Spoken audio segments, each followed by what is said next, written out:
Alright, so today I'm going to talk to you guys about getting out of auto, and that can be interpreted as two different things. It's either getting out of auto, the mode on your camera, all the dials that are a bit confusing, or out of the auto mindset of, okay, I'm just going to snap a quick photo and then looking at it later and going, oh wow, that was crap, why didn't I record that better? So, just want to start it off by saying you're not just going to pick up a camera and suddenly work for National Geographic.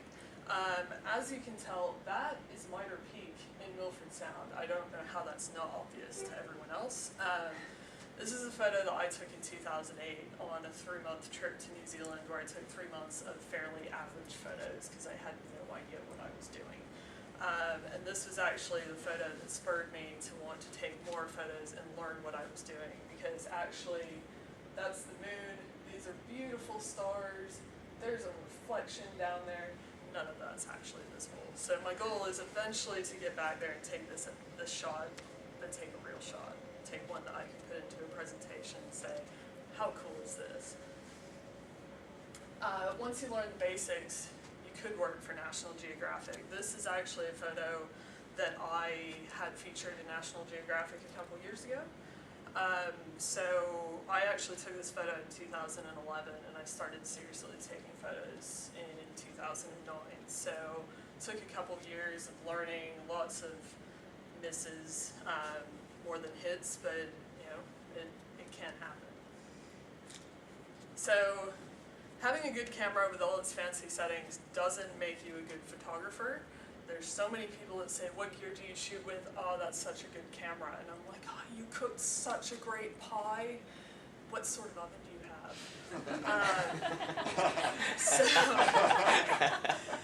So it's a bit like that sometimes, but you should know that it's not just understanding your camera. It's not just knowing how to use a big fancy one. If you've got a little camera, you can take some amazing photos too.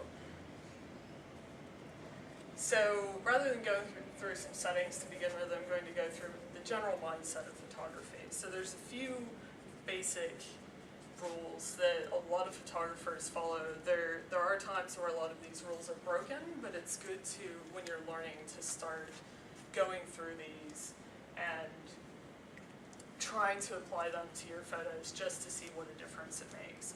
So this is a photo of Wanaka in New Zealand. As you can tell,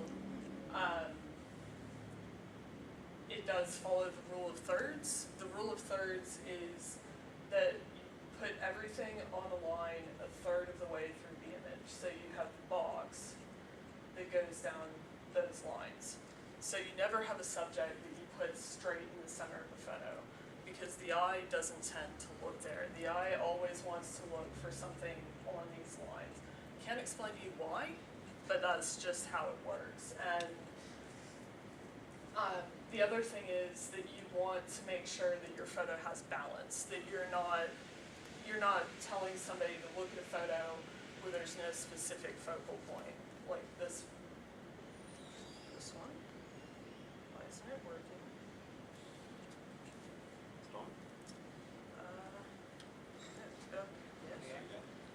Okay, so if you compare this shot with this shot, you can see that here the water is exactly the same height as the sky. You don't know what the photographer was trying to get you to look at. They weren't necessarily trying to get you to look at the water, they weren't necessarily focusing on the sky. Whereas here, you know that I was focusing on the sky. And while there is water, while there is a reflection, what I really wanted you to look at was the sky. So if you just try that in some of your photos, if you look at a horizon line and go, okay, I need to just make sure I move that up or down, and then look at your photos afterwards, you'll notice that automatically there is a difference aesthetically. So this is another one. There's this one versus that one. That one is not quite rule of thirds, it's slightly in between the third line down here and the halfway mark. But I still find that I like this photo better because I've got a bit more of the sky, I've got something that I'm trying to point the viewer to. So another rule is keeping it simple. So a lot of the time you get to a place and you go, how amazing is this? Look at this beautiful landscape that stretches in every direction, and you try to capture all of it. That's not necessarily the best idea, because while it does look cool to you visually, it doesn't always show up in the camera that way. You don't look at it later and go, oh yeah, look at that. You go, oh, look at all that junk on the side, and there was a broken down car over there that could have cut out. So if you keep it simple, it helps to focus the photo. It gives the photo a bit more meaning. This shot I actually took with a telephoto lens, so a zoom lens, from my holiday home in Texco, and I could have taken the entire mountain range that's over here, and there's a lake over here, but I focused in because I found the clouds interesting. And I find this to be a lot more interesting in photo than if I'd gotten all of the rest of it, because then I wouldn't know where to look. And that's a big thing in photography, is people need to know where to look. So you also want to have a foreground. So a lot of photos suffer from the fact that you have a photo, you've got a beautiful reflection, but you've got nothing else. Hi, Lisa. Okay. It's fine. Don't have to look so scared. So rather than in this photo, I could have walked over here and I could have taken a straight shot out across the water, but I wanted to have something else in the photo. I wanted to have a foreground that brings your interest into the photo, because as you can see, this actually will take you out and your eyes kind of drawn in towards, that's actually the moon. So if you have an element like that, then it helps the viewer to kind of focus into the photo. So those are just a few rules that can, if you just think about it a little bit. My mother, I did not harass her about it at all, but by the end of our New Zealand trip, she went, Kristin, you've ruined me. Because I just took that photo and I went, no, I don't like that, I need to go take it again, because the horizon's in the middle. And I never told her that, but she picked that up from looking at my photos daily. So, going back to my National Geographic photo, which of the rules do you think that I used in that photo? Rule 3. Yep. Yeah, so the horizon line is a bit above the center. Got something in the foreground. Yep, yeah, so I've got a foreground focus. That one actually gets a lot of people. They look at it and they go, wow, do you feel like Chinese lanterns out there? They're actually pylons that were lit up by a pier behind me.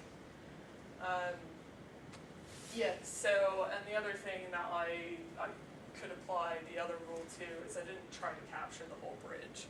The bridge actually continues quite a way along here, but it was just, it didn't look right, so I didn't cut it off. So, because I know everybody's really excited about the learning how to use their camera side of things, I thought I would bring that into it, now that you know a few of the basic rules of how to set up your photo once you've got your camera. There's three main ways that your camera captures light. There's shutter speed, there's ISO, and there's aperture. Those are the only three things you really ever need to deal with on your camera. There's a lot of other settings, but if you get those right, you're doing well. So shutter speed helps you capture movement. It helps you, if you've got a waterfall that's pouring down, if you extend the shutter speed, you can capture a lot more of the water and you can get that nice silky feel. And at the other side, if you make your shutter speed really, really short, you can capture instants of movement. So you can capture the footy player jumping up and catching the ball. You can capture moving cars and get them in that one spot. Those are all really important things to know how to do, but shutter speed isn't necessarily the first place you need to start. ISO is the sensitivity of your camera to light. It helps you in situations where the shutter speed and the aperture have to be set at a specific value. You can change the ISO and you can make the photo brighter or darker. It also introduces noise. You've probably seen it on camera phones. When you take photos at night, you get really, really grainy shots. That's introduced by ISO. And that's also something that beginners generally don't need to touch. I recommend generally leaving it on ISO 100 or whatever your camera wants it to be, and just leaving it there so you don't have to worry about that specific thing. The last piece is aperture. Aperture is the number that starts with an F, an F8, F22. I know F isn't a number, but the rest of it is.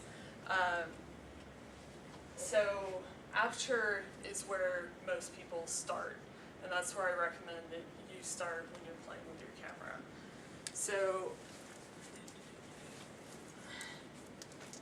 Dan very nicely brought his camera in because I forgot. So aperture is this A on this knob here. So most cameras, even the point and shoot variety, will have an aperture mode. It might be limited, but you'll at least have it.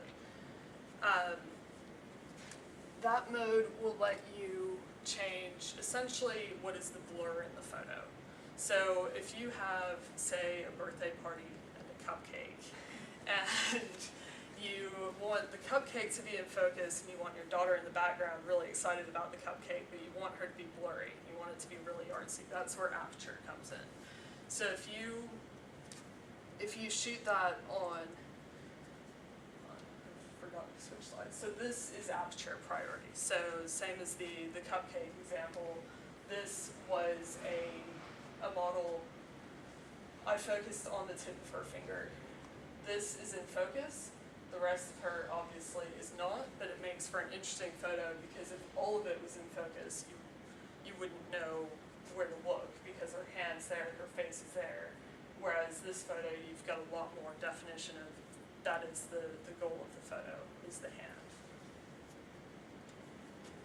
So when you're taking photos on your camera currently, you probably just use basic green mode or whatever it is. If you swap over to aperture priority, you mainly just need to remember these things. So if you have a shallow depth of field, you'll get more blur. You'll get the 1 bit in focus, and you'll get blur in the foreground and the background. If you have a deep depth of field, you will have more in focus. So if you've got a really wide landscape, you want to have a deep depth of field, so you can have the stuff in the foreground in focus and the stuff in the background in focus, because as arty as it seems sometimes, you get back to the computer and you go, that grass in the front that's blurry, that drives me nuts.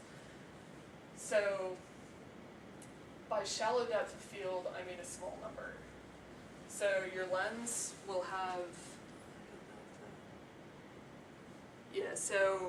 your lens will have a marking on it that will tell you what the aperture is. If you switch to aperture priority, you can then change that. So everything else stays the same, the camera handles everything else, and it adjusts for you. But you can say, okay, I want the aperture to be f5.6, and then you can focus and take your photo. At the beginning, it's very much just playing around. You just play around and say, okay, 5.6, what sort of depth of field will that give me? So if you want that to get that blur effect, I reckon staying below f8. Whereas the deep depth of field, you want to stay f11 to f22. And that will give you a lot more depth into your scene. So, as I said, the camera handles everything else. It goes, okay, your aperture is f5.6, so I need to modify these other things to make sure that your photo doesn't come out white, or it doesn't come out completely dark. But it's at least giving you a bit of control over parts of the camera so you can start to learn about how different scenes work. And then from there, you can continue on or you can stay there and just have a bit of control over your camera and be happy with it. So I use this photo in this slide because this one is a lot more complex to do rather than just setting it up and shooting. It's got the long exposure on the water during the middle of the day. But you can work yourself up to this, but don't go for that all at once. You need to go for something easy, learn, take baby steps, get out of that Milford Sound shot, and continue on your way.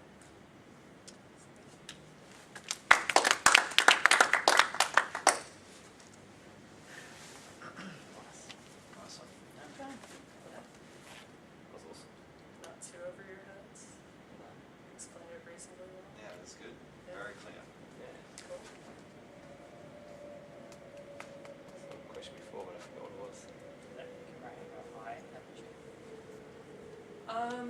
So, yeah, the aperture on that one would have been probably 11 or 16. Usually to get this sort of shot in the middle of the day, if you didn't have a filter on your camera, you would have to have the highest possible aperture because you're trying to get rid of as much light as possible. The easiest way to do this is I've got a piece of black glass that I put on the front of my camera, and it blocks out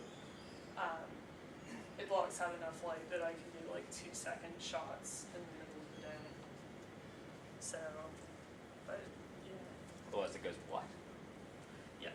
Yeah. So if I tried to do 2-second shot during the middle of the day, even with all my other settings cranked down to block out as much light as possible, I would still end up with a white photo because there's just too much light.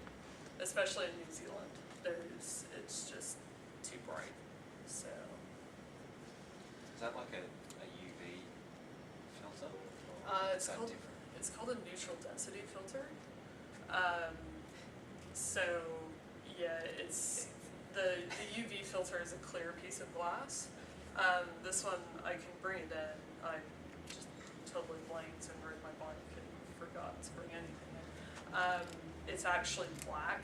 Like you put it on the camera and you can't focus anymore. So you have to focus before you put it on and then screw it on because the camera can't actually see anything. So it's like shooting into night. So yeah, I don't recommend putting them on and taking them off while your camera's on a tripod because you might drop them and smash them. Not that I've done that. So yeah, so hopefully that helps. That's awesome. So I'm going to try heaps of those things now. Cool. Yeah, like the rule of thirds. Every time I look at a photo now, I'm going to be like, damn you, like your mum. Yeah. Damn you, Kristin, you've wrecked photos forever. That's pretty much what she said. The only setting I have in my camera is flash photo rock. And Yeah. Serpa. You can download other apps on the iPhone that let you adjust the aperture and stuff, but it's a bit more difficult on the iPhone to get results that you want. So You can use Instagram filters. you can use Instagram filters. So do you crop most of your photos? Do you like take that photo and it's like twice as big, and then you go, yeah, I'm gonna cut the side off because it looks a bit silly, and then cut that side off and then make it a rule of third? Like, I mean, that initial one with the tree, Yeah. the tree and the landscape at the back, that was rule of third. But I mean, if you go back to that one, was it like, was it The same the photo. next one? Is that the initial photo and you're like, I'm gonna crop it? No, so like this one actually, that has more sky on it. This one I actually had to crop sky off of it Yeah. to make it, like, this one I did crop down here. Yeah. So this was slightly further up, it was about there, but this one I had to crop sky off to try and give an example of, and then that one I think was actually out of the camera. But that one wasn't cropped at all, that was pretty much straight off camera. The second. Red Cliff. Near the guy in the shipwreck. Yeah. Um, and yeah, the moon came up and it was like brilliant red, and those are actually all stars. That one, there was a little bit extra on the bottom. So I do crop some of them, but I don't tend to put a horizon in the middle unless I'm doing like a perfect reflection of something, and I want to go for the horizon in the middle. Yeah. But otherwise, I get it off center, but then sometimes I look at it later and go, okay, that wasn't quite right. So how do you take photos of stars? Because those stars are moving, obviously. Yeah, so this shot, you can take photos up to 30 seconds and the stars won't move. After The star's moving or is it the camera? that's the stars moving. So this was Does probably. that look like your photos? Yeah. Normally take a photo. Yeah. Like that was terrible. So this was probably, I'd say, a minute, judging by how long the stars are. Wow. But yeah, so with stars, there's very specific settings where if you want to take a shot of the Milky Way, it tends to be f2.8, so the shallowest depth of field possible, but it also gives you the most light in the camera. ISO 3200, which adds a whole bunch of noise, and 30 seconds. And that tends to give you a good shot. If you want shots like these, you just have a really long shutter speed and a cable release, where you can actually lock the shutter open and walk away and go have a beer and stuff, and then come back and unlock it and take your next photo. Oh, so you'll unblock it for like 10 minutes and let it all work. Yeah, so if I can show you a photo, yeah, I wouldn't, yeah, I don't think I have it on this computer. It's 45 minutes, and it's almost like a perfect circle, because if you aim directly south, you can get a circle of stars. Yeah. So, because they all rotate around roughly near the Southern Cross. So, 99% of my photos are of babies. Any tips for taking photos of people? So for people, you want to make sure that you always focus on the eye, both if possible, but you definitely want at least one eye to be pin sharp, because people are always going to look at the eyes. And also the rule of thirds definitely works with people shots too.